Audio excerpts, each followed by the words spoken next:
Quando ele está com um desejo e vê o que o pode satisfazer, não lhe resta senão apoderar-se dele e assim satisfazer-se. O problema para ele é só um: o de vencer os obstáculos que se interpõem entre ele e o objeto da sua cobiça. O valor na sua ética está todo em saber vencer, pelo caminho mais curto, com o menor esforço e prejuízo possível, tais obstáculos. Então, não há razão, quando falta a força ou é proibido usá-la, para não usar astúcia. E quando tal evoluído vive em nosso mundo, porque está de acordo com a sua psicologia, não deveria ele usar tal meio para vencer as leis humanas. Para ele isto é legítimo. Melhor não sabe fazer o primitivo que ainda não conquistou o sentido moral, que é o fruto de uma longuíssima experiência de punições recebidas pela reação dos lesados. Mas se esse método é legítimo para ele, não o é para a sociedade onde ele vive, que o julga e isola como um perigo social, até chegar um dia a eliminar completamente do seu seio tais elementos cancerosos. Eis o que o evoluído pode entender das normas que, pelo menos oficialmente, dirigem o nosso mundo. Eis como pode ser entendida nossa ética olhada de baixo para cima pelos mais atrasados. Para eles, então, as leis civis e religiosas representam somente um obstáculo a vencer, um inimigo do qual defender-se, um dos tantos empecilhos a superar na luta pela vida. Tudo isto é perfeitamente ilógico na forma mental do primitivo. Conforme a sua ética elementar, a habilidade do indivíduo está em saber superar essas dificuldades, impostas pelo inimigo que manda. Então as leis têm de ser conhecidas não para lhes obedecer, mas para as enganar. Eis como a desordem se vai insinuando dentro da ordem, como a mentira vai roendo as instituições sociais, até o ponto, quando tais elementos são maioria, de destruir uma nação. Tal fenômeno tem a sua lógica. É lógico que, na forma mental do evoluído, porque ele está mais próximo do as do que do S, a virtude aparece em sentido emburcado, não de ordem mas de desordem, não de obediência mas de revolta contra as leis que representam a ordem do S na forma mental de um rebelde egocêntrico. E é lógico que o valor consista na sua vitória contra a ordem social, e que para ele represente uma derrota ao seu eu ser constrangido a agir em função de outros. A obediência na ordem é para ele escravidão, não um superior estado orgânico. Para o evoluído, se disciplinar dentro de uma ordem que não é aquela em que ele manda, significa ficar submetido ao serviço dos outros, isto é, ser vencido na luta pela vida, que pelo contrário o impulsiona a submeter os outros. É lógico que os valores do evoluído estejam nos antípodes dos do evoluído, isto é, que para o primeiro valor consista na revolta para instaurar o reino onde domina o seu eu separado, e para o segundo valor esteja na obediência à ordem em que se realiza o estado orgânico do reino de todos hermanados em unidade. Eis então que do lado do evoluído há rivalidade e luta, ao passo que do lado do evoluído há paz e harmonia. Eis porque os delinquentes são rebeldes à ordem social, e porque, quanto mais evoluído o nível humano, tanto mais vigor a lei biológica da luta pela vida. Desta posição emburcada do evoluído deriva toda a sua lógica às avessas. Assim o delinquente tem a sua honra e orgulho de rebelde contra a ordem social, e para ele é traidor quem se torna honesto em obediência a esta ordem, traidor porque ele está fora dela, como para quem está dentro é culpado quem a ela desobedece. E pela estrutura dessa forma mental, produto do as, que para o evoluído a justiça consiste na revolta contra tudo o que desce do esse, e que por isso quer endireitar tudo o que pertence ao as. Os princípios fundamentais que explicamos no nosso volume O Sistema continuam a cada passo encontrando novas confirmações. Eis de onde nasce essa psicologia tão comum, pela qual é prova de inteligência saber enganar o próximo, embrulhar a lei, aproveitar tudo e todos só para vantagem própria. Se na forma mental do evoluído a autoridade não pode ser concebida senão como um meio para dominar os fracos, então para ele é legítimo procurar evadir-se de uma obediência que significa a servidão. Eis porque em nossa sociedade as leis não podem funcionar senão por força de sanções e a ética tem de ser um torno de ferro, uma disciplina sem saída. E onde tudo não pode existir, senão em forma de luta, a vida não pode ser senão um inferno. Eis o que infelizmente muitas vezes se encontra na realidade. Quando um indivíduo está com desejo de possuir alguma coisa, o problema para ele é só o de apoderar-se dela. O preço que ele tem de pagar é o de cumprir o esforço necessário, incluído aquele de escapar às sanções das leis e de enganar a boa-fé dos honestos. No mundo atual o uso da força ficou lícito somente entre nações em guerra, mas não entre indivíduos, que então recorrem à astúcia.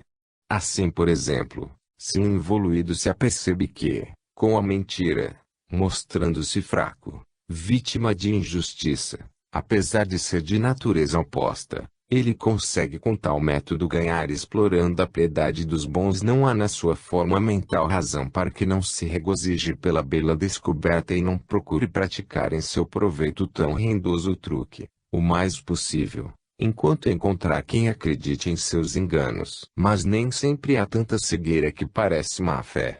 Fruto de perversão mais do que de ignorância. A consciência é um poço fundo em que se misturam impulsos do subconsciente instintivo, cálculos impostos pelas necessidades materiais, com atos praticados de boa fé, tentativas para subir, mal feitos sem querer, só por falta de conhecimento e de capacidade de saber fazer melhor. Para esclarecer, apresentamos outro exemplo.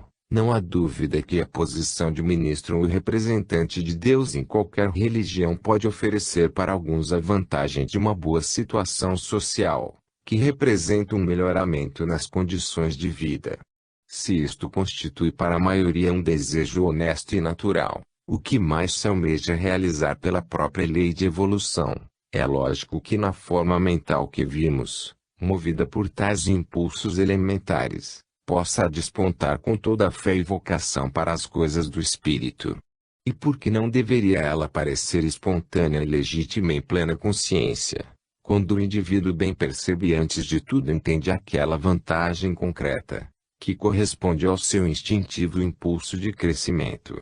Enquanto ele escapa ao verdadeiro sentido da palavra vocação, porque pela sua forma mental, ele não pode entender o tremendo peso dos imponderáveis valores do espírito. Tudo isto poderá chocar, como profanação, um evoluído, mas para outro biótipo que funciona com a psicologia que vimos, tudo isto poderá ser lógico e natural. Que lhe pedem, que exigem dele as leis e normas de vida vigorantes. Qual é o seu dever formal, exterior, que lhe entende? E ele quer cumpri-lo e cumprir de verdade, com toda a honestidade. Ele sabe que a sua tarefa consiste em sustentar alguns princípios e ideais que lhe ensinaram, empregá-los repetindo-os aos outros, sacrificando-se para praticar algumas regras de vida formais. Com isso seu dever está feito e ele pode ficar descansado. Este é o trabalho que lhe pertence e ele o faz. Este é o peso que ele carrega, com o qual honestamente paga o que recebe em troca da sociedade, isto é, defesa, sustento, segurança, respeito, coisas que, no cérebro de quem conhece quanto seja dura a luta pela vida, são de importância fundamental. A posição implica algumas desvantagens, que, porém, são aceitas fielmente, e elas são compensadas com correspondentes vantagens. A paixão pelo ideal é outra coisa, e isso é tudo o que se pode exigir nesse nível. Não se pode acusar tal biótipo de insinceridade, quando ele, das coisas de espírito, apenas lhes pode entender a forma exterior, e quando ele a pratica é com toda a exatidão, obedecendo a todas as regras mecânicas estabelecidas. Como se pode dizer que tal homem, pela sua forma mental, não seja honesto? Como pode ele ser julgado culpado se o mundo ideal do evoluído está acima do seu entendimento, e se ele dá a prova de tanta boa vontade em procurar realizar o que não consegue entender?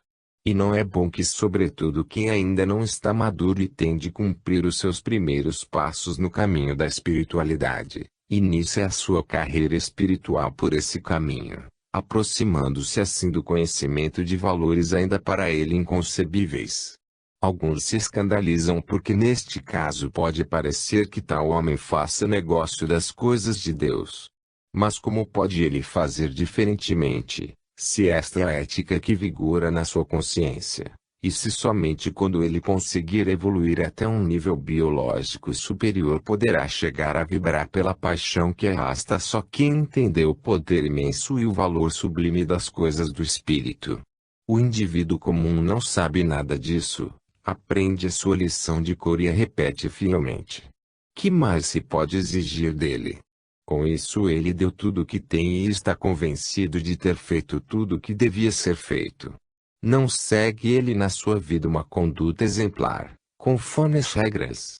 Só falta a alma, que é o que sustenta e justifica as formas. Mas como pode exigir-se de alguém que deu o que não possui? Então, o que parece o mal pode ser feito em perfeita boa-fé e convencimento de bem. O imenso peso do imponderável não pode ser percebido senão em planos de vida mais adiantados. Como se pode exigir que ouçam os surdos, que o são porque ainda não desenvolveram o sentido do ouvido? É lógico que eles reconduzam tudo ao seu nível, entendendo e praticando só as leis deste, ficando insensíveis onde para um evoluído espiritualizado se desencadeiam as maiores tempestades e se revelam as mais altas belezas da vida. É lógico que desse mundo os primitivos entendam o que podem, abaixando-o e transformando em alguma coisa que possa ser utilizada para seu uso no seu ambiente, que obedeça a outras leis e impõe outras exigências. É assim que os representantes das religiões podem tornar-se ótimos administradores de uma ótima organização burocrática, cumprindo seu dever de modo perfeito. Tudo funciona assim às mil maravilhas, só falta uma coisa de pouca importância no mundo, isto é, que essa religião fica esvaziada de todo o conteúdo espiritual. Ora, o fato de que ficou de pé somente uma forma exterior, não sustentada por qualquer substância, pode representar a última fase da decadência de uma religião. Mas onde o homem espiritual se abala e estremece, o mundo continua cuidando dos seus negócios. Podemos apreciar um encontro entre esses dois tipos biológicos frente a frente, cada um funcionando com a forma mental do seu plano de evolução, no romance de Alessandro Manzoni, e Promesse Sposi. Os noivos prometidos. O bom padre Dom Adondio, pároco numa pequena aldeia, encontra-se com o cardeal Frederico Borromeu, arcebispo de Milão, e na conversa entre eles revela-se o abismo que divide as duas psicologias. O primeiro, preocupado apenas em evitar o perigo para si, fugindo dos maus e poderosos para se salvar a si próprio, acontecesse o que acontecesse aos outros fracos e esmagados que ele deveria proteger. O segundo, inflamado e ardendo de paixão para defender em nome da justiça os fracos e esmagados, preocupado não com seus perigos, mas só com o cumprimento do seu dever, sucedesse o que sucedesse consigo. O primeiro agia de acordo com as suas obrigações formais e as suas comodidades, o segundo fremente de espiritualidade, transbordante de santidade. O colóquio entre eles nos mostra como o primeiro, muito bom homem, nada conseguiu entender da psicologia do outro, a qual ele julgava ser uma loucura de santos. Tudo isto nos mostra quanto é difícil o trabalho que as religiões têm de realizar na Terra, que é o de trazer o ideal ao nosso mundo. Elas pedem que sejam praticados princípios opostos aos deste. Querem arrancar ao homem as garras que lhes são necessárias para vencer na sua luta pela vida. Esta é a ideia que todos entendem, a da competição. Basta falar em termos de luta, para que todos logo se interessem e vibrem. Como silenciar esse impulso que é o impulso fundamental no nível humano, devido à contínua presença de um adversário no mundo inimigo, no qual não é possível sobreviver, senão praticando a cada passo o método do ataque e defesa. Para ninguém é lícito, sob pena de perder a vida, esquecer por um instante que seja essa dura realidade biológica, na qual todos estamos mergulhados. E, Se a maior necessidade é a defesa, como impedir que os fracos procurem nas religiões, em vez do novo esforço que elas exigem para evoluir, um abrigo que ofereça segurança e um alívio que se torne a vida menos difícil? E nestas duras condições de ambiente que aparecem as religiões para tirar do homem as armas e, assim, despido de todo recurso para a luta, lançá-lo num mundo de guerreiros. Como poderá ele sobreviver aí? Não representa tal método uma condenação à morte? E como se pode exigir que o homem não converta numa forma de hipocrisia, atrás da qual ele continua praticando o que a vida lhe impõe para se salvar?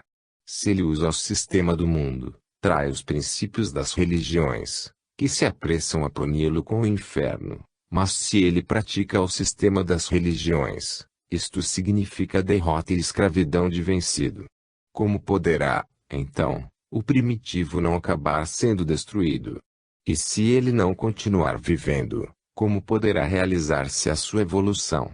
Então, na prática, o impulso das religiões na direção da subida poderia representar um elemento contraproducente na economia da vida, porque constituiria um perigo de destruição ao invés de um fator de construção. É por isso que o instinto de conservação reage com escapatórias e modera com os acomodamentos humanos o esforço evolutivo que as religiões impõem. Tudo isto nos mostra também como é perigoso outorgar o direito de livre exame, quando essa é a forma mental e a consciência do evoluído. Como se lhe pode deixar uma autonomia de julgamento, que o autoriza a dirigir a sua vida com tal psicologia? Se ele não possui o sentido dos valores éticos, julgará tudo com a mente que possui, não podendo por isso ser julgado responsável. Ficará ele assim abandonado a si mesmo. Então, algumas religiões tiram a liberdade do livre exame e impõem disciplina. Mas esta, sendo uma imposição que vem de fora para dentro, fica exterior e formal, criando automatos que executam mecanicamente sem entender. Os impulsos espirituais das religiões deveriam seguir o caminho oposto, isto é, de dentro para fora, de modo que no caso precedente se chega a uma espiritualidade emborcada na materialidade, pela qual a substância fica mergulhada e afogada na forma. Mas já vimos o que pode sair de dentro para fora em seres que possuem a forma mental do evoluído, nada de espontaneidade, de livre exame, mas tudo com constrangimento, à força, pelo medo de punições. Eis que por fim é o biótipo dominante que impõe a sua psicologia de luta, que expressa a lei do seu plano, as religiões que tem de aceitar, se querem subsistir num mundo de rebeldes, que mais do que serem iluminados e convencidos, precisam antes de tudo de ser domesticados. E eles, concebendo a vida na forma de luta, reagem e, se não podem fazê-lo com força, fazem-no com engano e a hipocrisia. Como se vê, trata-se de um círculo vicioso, pelo qual tudo volta à fonte, e quando o indivíduo não é maduro fica com todas as consequências. Se a função das religiões é de levantar o homem para níveis de evolução mais adiantados, elas, se querem sobreviver na Terra, têm de se adaptar descendo ao nível de evolução em que se encontra a maioria. Tudo depende do grau atingido pelo biótipo dominante. Assim o panorama se transforma à medida que subimos para planos de vida mais adiantados. Eis os vários graus de amadurecimento evolutivo que se encontram em nosso mundo. Com este quadro resumimos e concluímos este capítulo.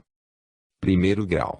O princípio que dirige a vida do indivíduo é muito simples. Ele deseja uma coisa, estende a mão e se apodera dela, assim satisfazendo o seu desejo. Forma mental elementar e respectiva ética de obediência mecânica aos impulsos primitivos. Segundo grau. Nem sempre o caso é, assim, tão fácil de resolver. Encontram-se dificuldades e resistências que dificultam a satisfação do desejo. Desponta deste modo o princípio da luta necessária para arrancar das mãos dos outros o que o ser quer possuir. Então ele se movimenta, usa o método da força e, se vence, conquista sua presa.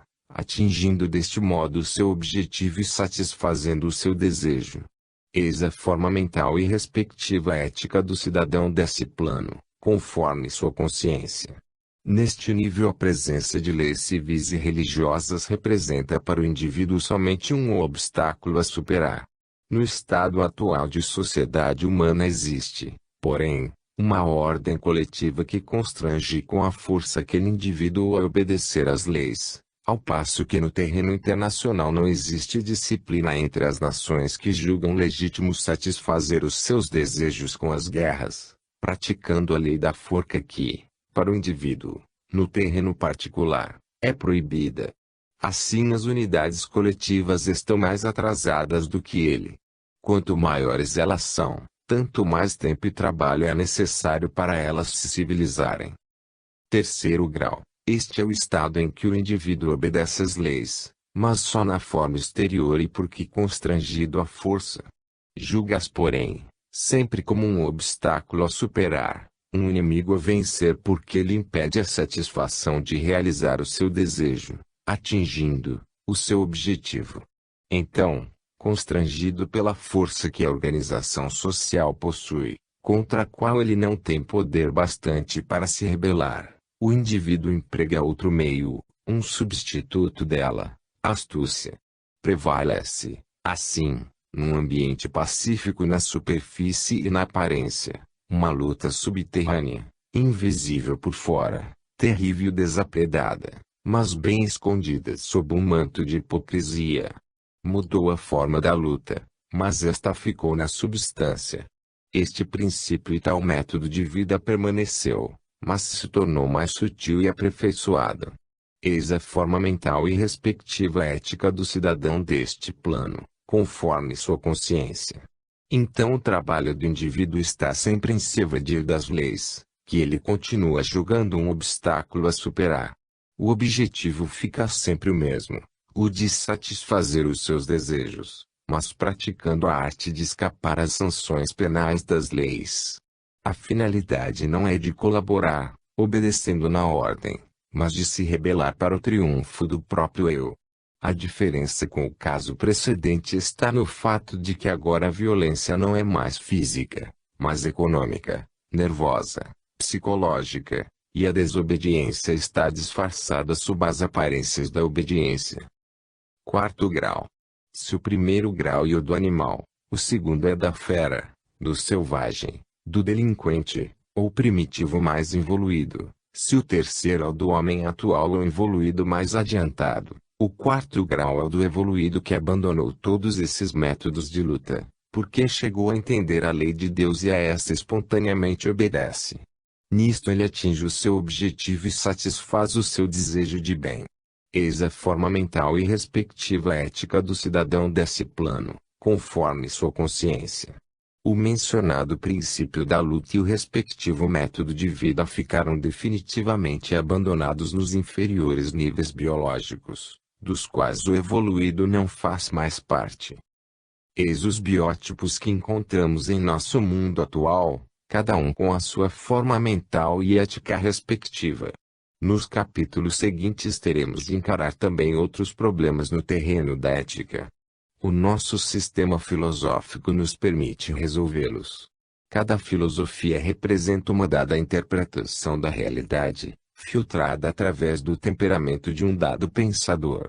Nós não seguimos esta ou aquela escola, o que quer dizer esta ou aquela particular interpretação alheia da realidade, mas nos colocamos perante os fatos e os deixamos apenas manifestarem-se e falar.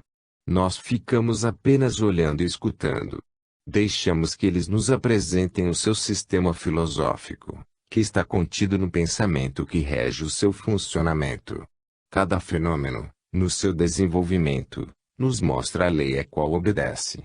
Tudo isto quer dizer a presença de uma inteligência, e procuramos entender o seu pensamento.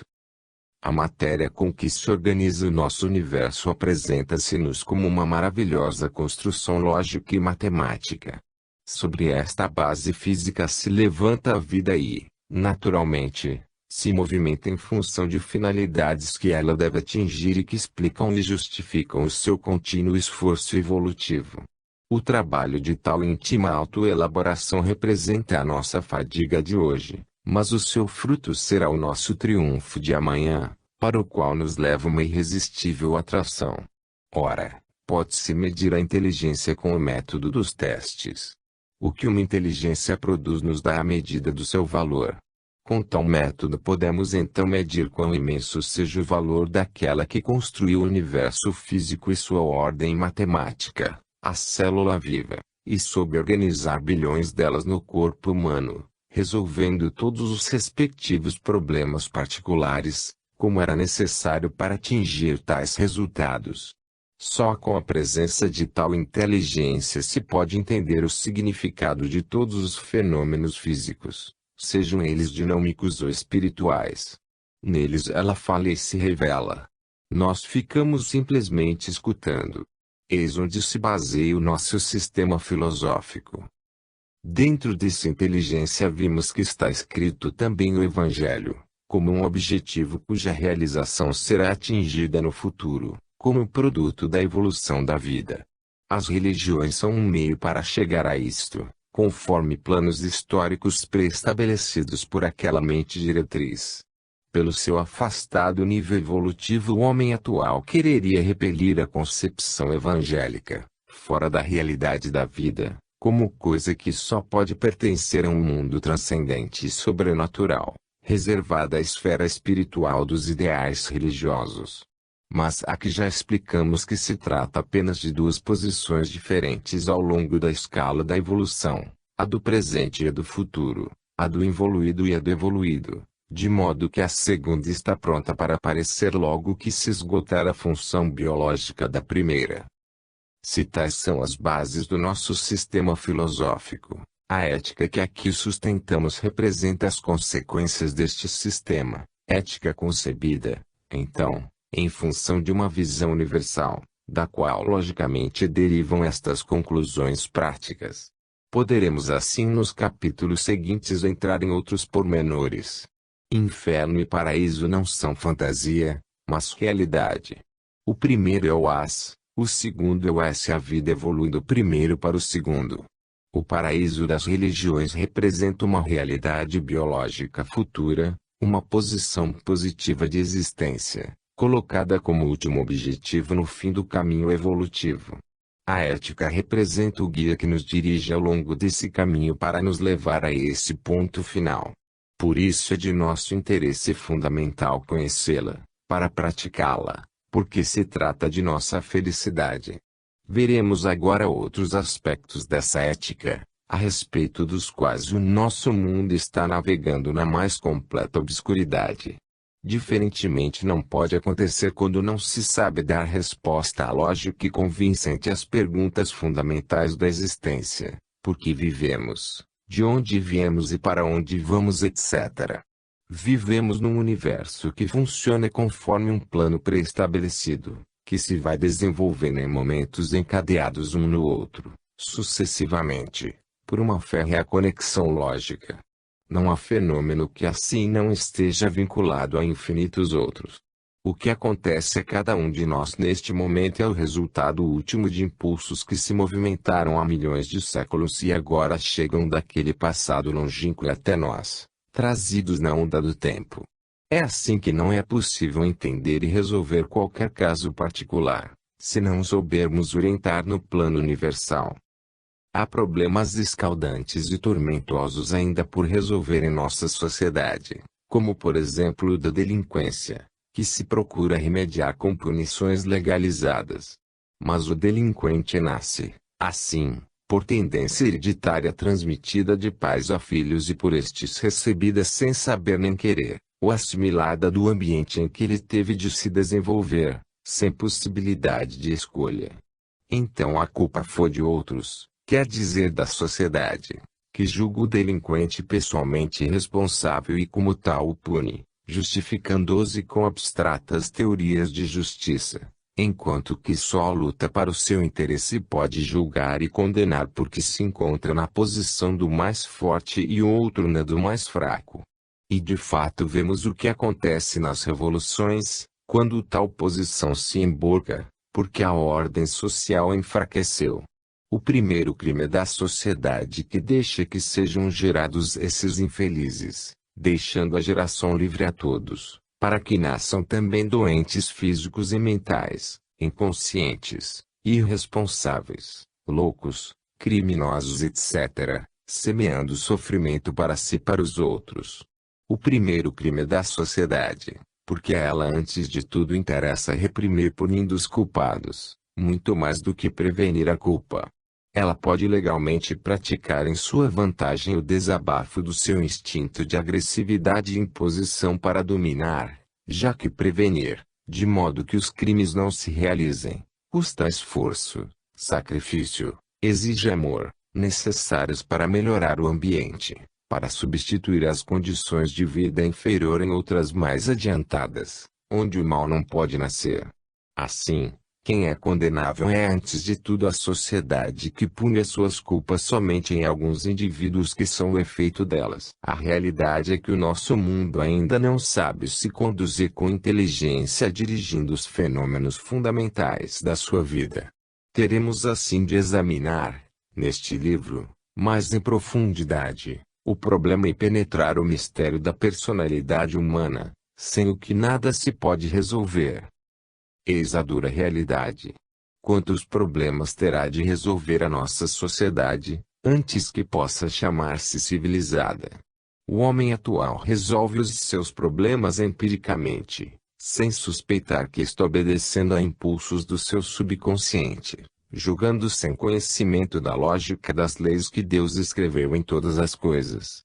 Falamos há pouco do método da força e astúcia, como sendo do involuído.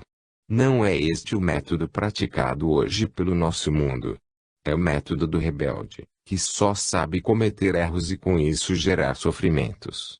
Mas pode imaginar-se maior absurdo que este método pelo qual um ser sedento de felicidade vai de contínuo construindo com as mãos as suas dores.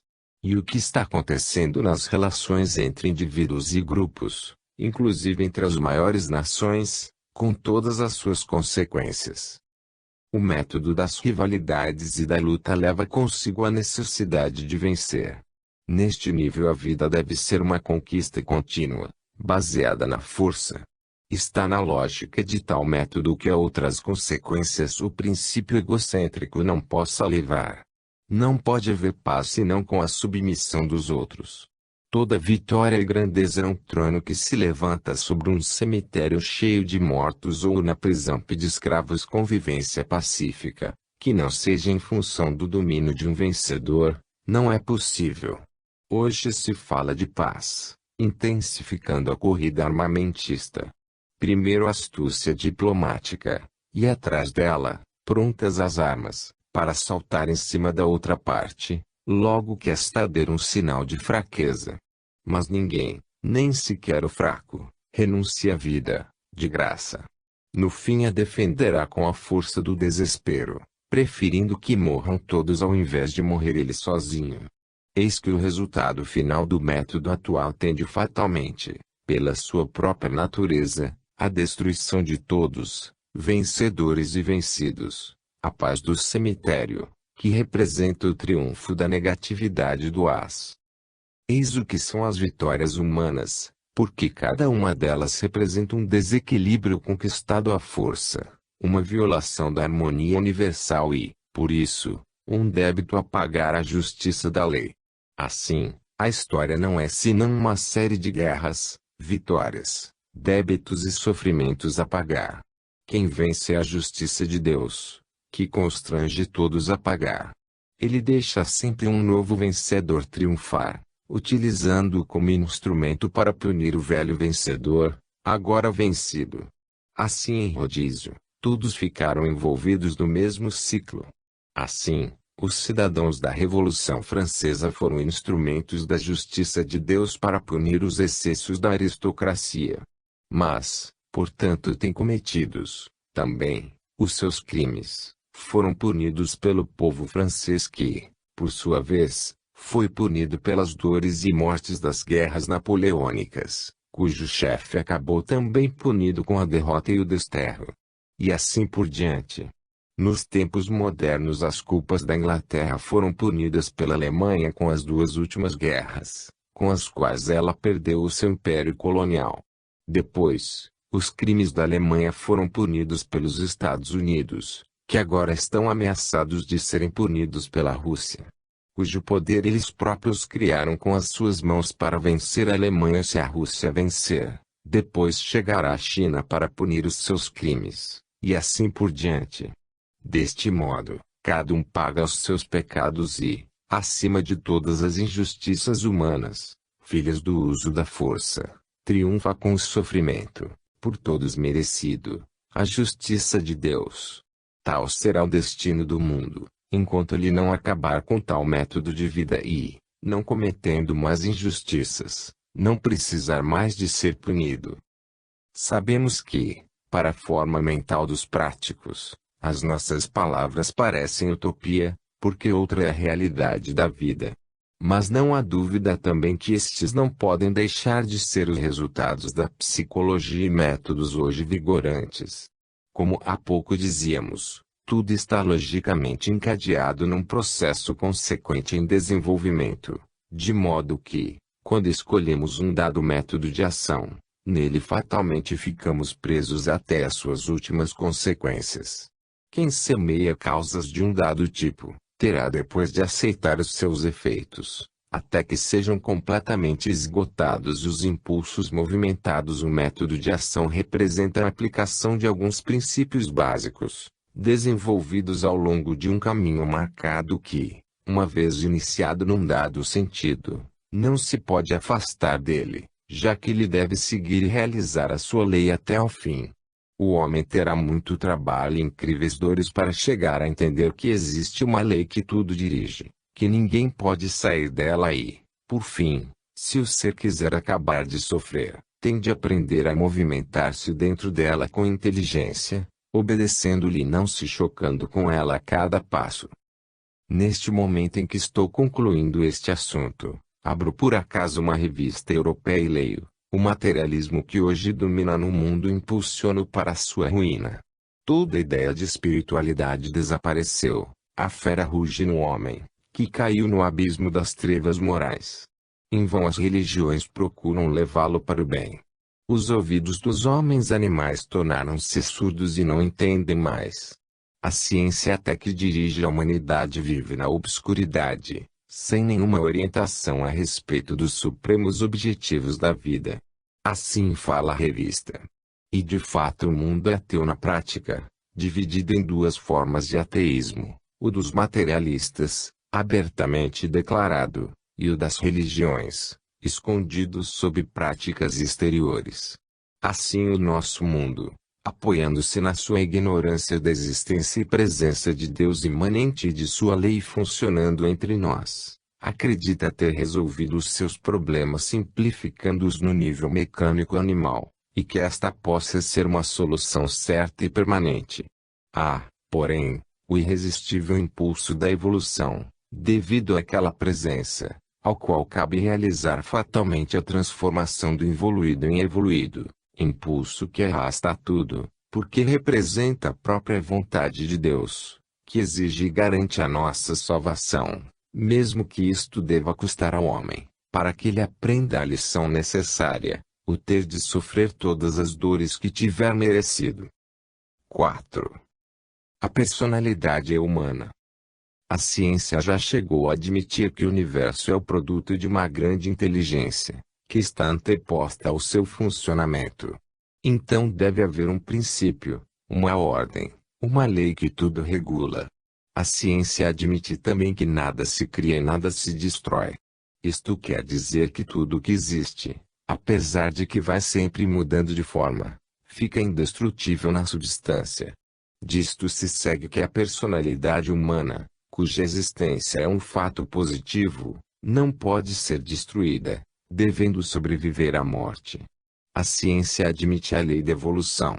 Ora, evolução, como já explicamos em outros livros, quer dizer subida, o que implica a ideia de alturas ou níveis diferentes ao longo desse processo de ascensão.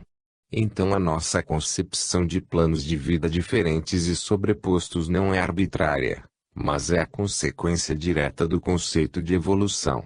Esta significa um caminho a percorrer, dirigido para finalidades estabelecidas.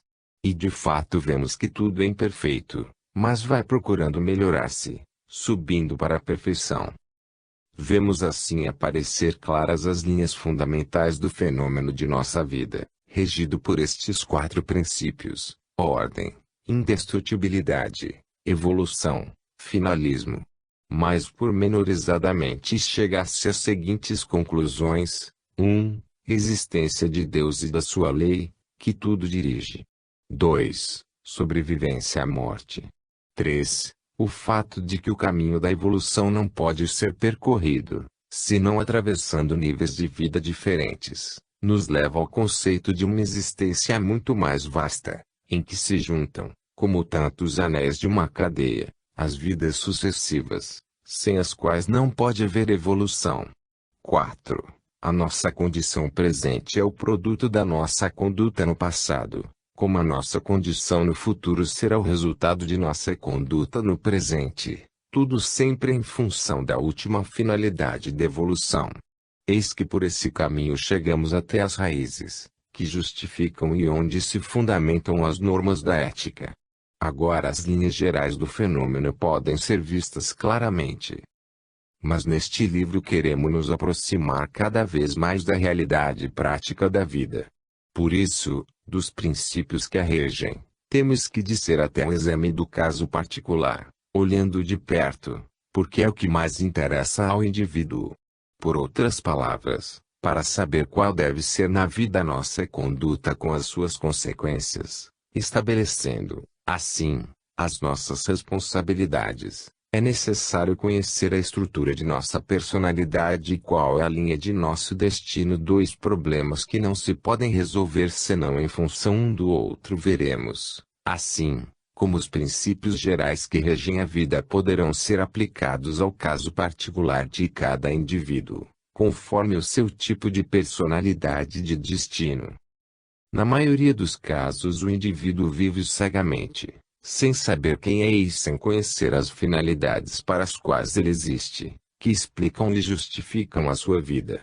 Assim ele se movimenta ao acaso, não orientado pelo conhecimento e dirigido por uma norma certa de conduta, o que somente pode ser atingido vendo claro na própria personalidade e respectivo destino.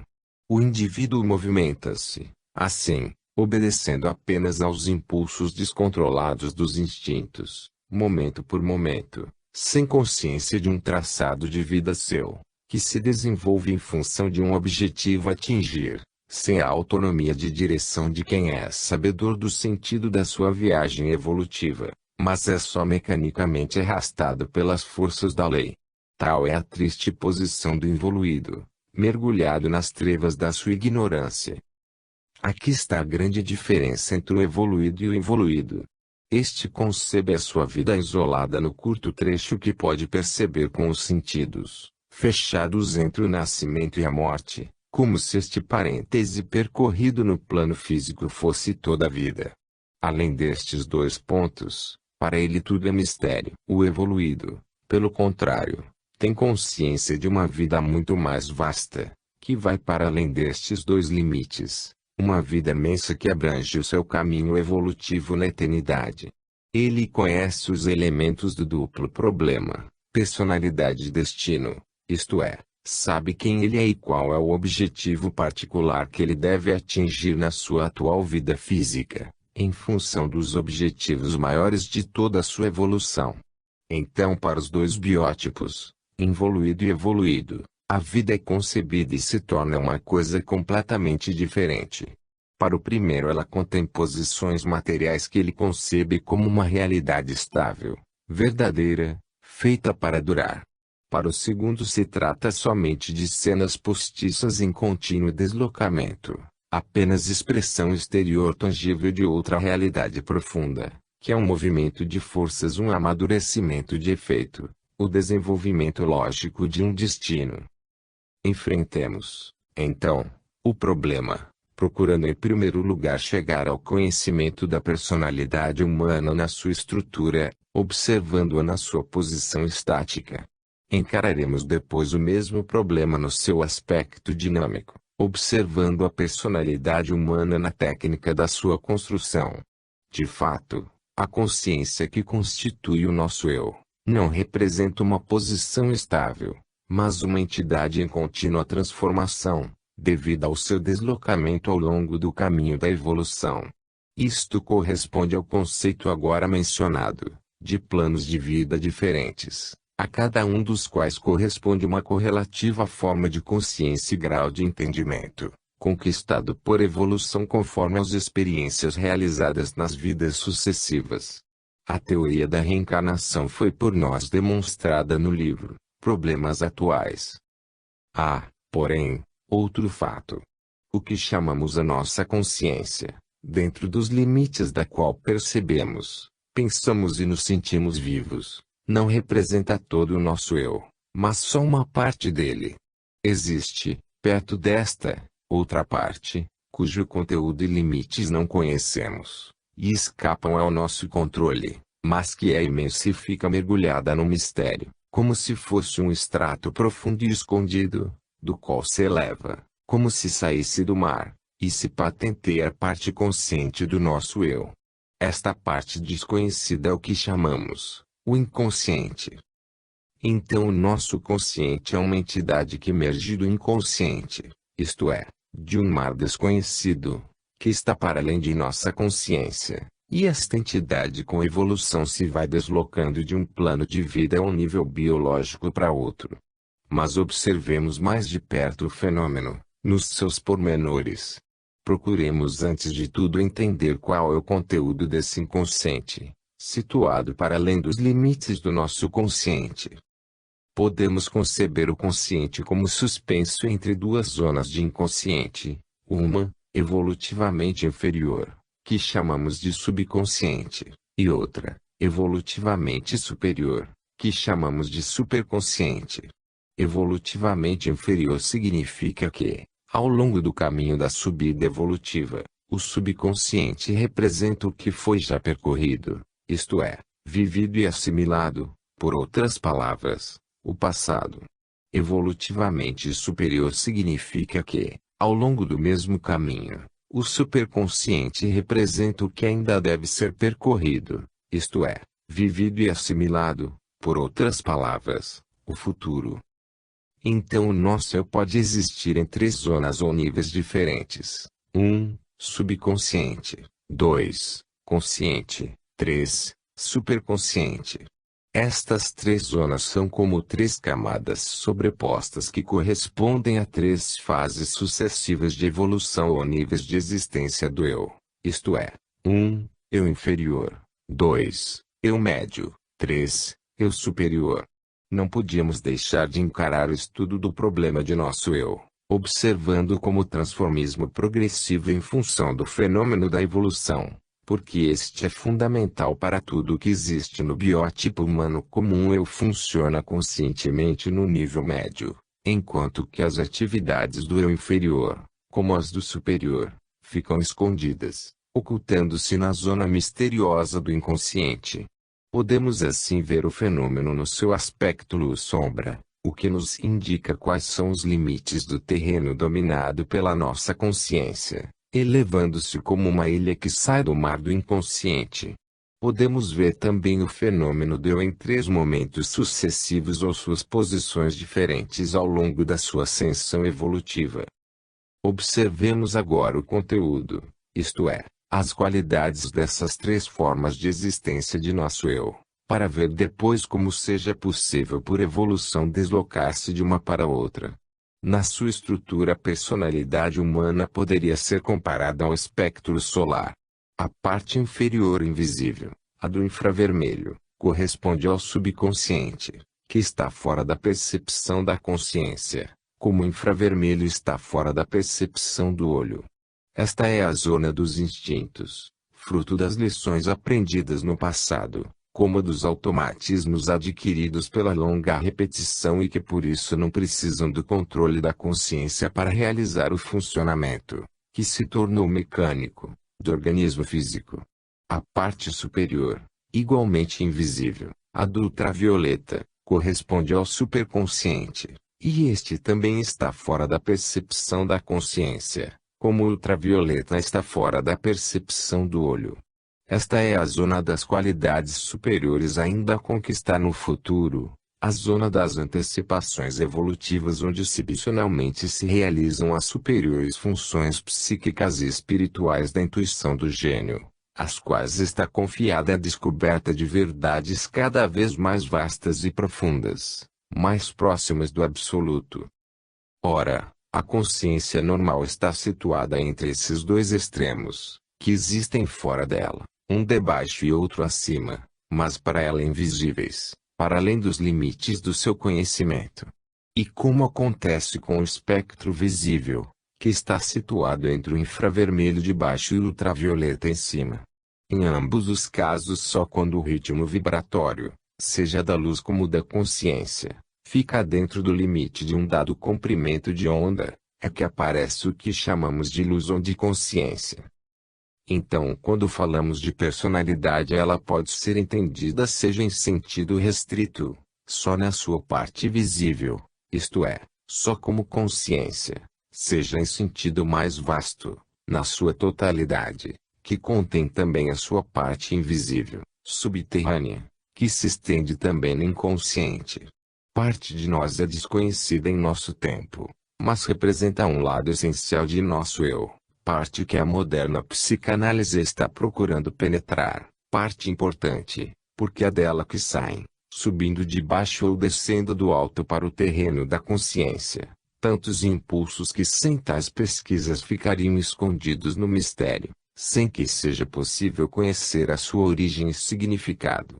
Às vezes a consciência do eu transborda para além dos seus limites costumeiros, restritos, e desperta em zonas de inconsciente, que então se transformam em conscientes. Isto é possível porque o eu existe em todos os três níveis, mas em forma diferente, isto é, acordado, atual e ativo no consciente, adormecido, latente ou automático no inconsciente. Os três níveis não representam três compartimentos estanques, mas o ser pode oscilar de um para o outro conforme o seu estado vibratório e amadurecimento evolutivo. Isto pelo fato de que o eu, apesar de que em forma diferente, consciente ou inconsciente, existe nessas três posições, não importa se ele não tem conhecimento de todas. Nem tudo o que constitui a nossa personalidade está contido na parte consciente, como nem todas as formas de luz estão contidas no espectro visível. O conhecimento de nós mesmos não escapa para fora da nossa consciência normal. Assim, subconsciente, consciente e superconsciente não são senão três formas de existência do mesmo eu, observado em três de suas dimensões diferentes, sucessivamente conquistadas por evolução. Cada uma é maior do que a precedente e se atinge levantando-se sobre ela, como se passe da dimensão linear à superfície. Ao volume, uma perpendicular e na sua direção movimentando a dimensão precedente. Assim a dimensão do consciente domina a do subconsciente, a do superconsciente a do consciente. Assim a razão domina o instinto, a intuição domina a razão. Quais são então as qualidades de cada uma dessas três dimensões ou estados do eu, e como podemos, observando-as, conhecer o que pertence ao subconsciente, consciente ou superconsciente? No biótipo comum do homem médio, o consciente abrange a parte livre e responsável da semeadura das causas, a parte acordada e ativa da conquista de novos estados de consciência, onde para esta finalidade se realiza o trabalho de experimentação da vida, enquanto o subconsciente representa o trabalho já realizado, cujos resultados ficaram definitivamente adquiridos e fixados nos instintos. O superconsciente representa o trabalho ainda a realizar, para fixar na personalidade os seus resultados na forma de novas qualidades adquiridas. Vemos assim como se efetua a obra de ascensão evolutiva. O fato é que subconsciente, consciente e superconsciente representam não somente três níveis de existência do eu, mas também 3 fases sucessivas do seu desenvolvimento. A primeira constitui a fase atrasada de tipo ainda animal, a segunda fase atual de tipo humano, a terceira fase adiantada de tipo super-humano. Temos assim 3 níveis nos quais pode existir a personalidade humana, que vai evoluindo de um para o outro. 1. O eu inferior ou animal. 2. O eu médio ou humano. 3. O eu superior ou super-humano. Por quem? Poucos se interessam os psicólogos, porque ele é excepcional, mas existe e importante porque representa o futuro da raça humana. Poderemos melhor entender o fenômeno, observando nas suas características elétricas. Em a grande síntese já vimos as origens elétricas da vida. Então o subconsciente ou eu inferior representa a baixa voltagem da força vital, a forma inicial de consciência, a mais evoluída, a mais densa, próxima da matéria, aquela que se poderia chamar de espírito inferior. Isto poderia corresponder a onda longa e baixa frequência de infravermelho. O consciente ou eu médio representa a média voltagem da força vital, forma mais adiantada e completa da consciência, mais desmaterializada, cerebral, psíquica, que se poderia chamar de espírito médio. Isto poderia corresponder à onda média frequência, do espectro visível.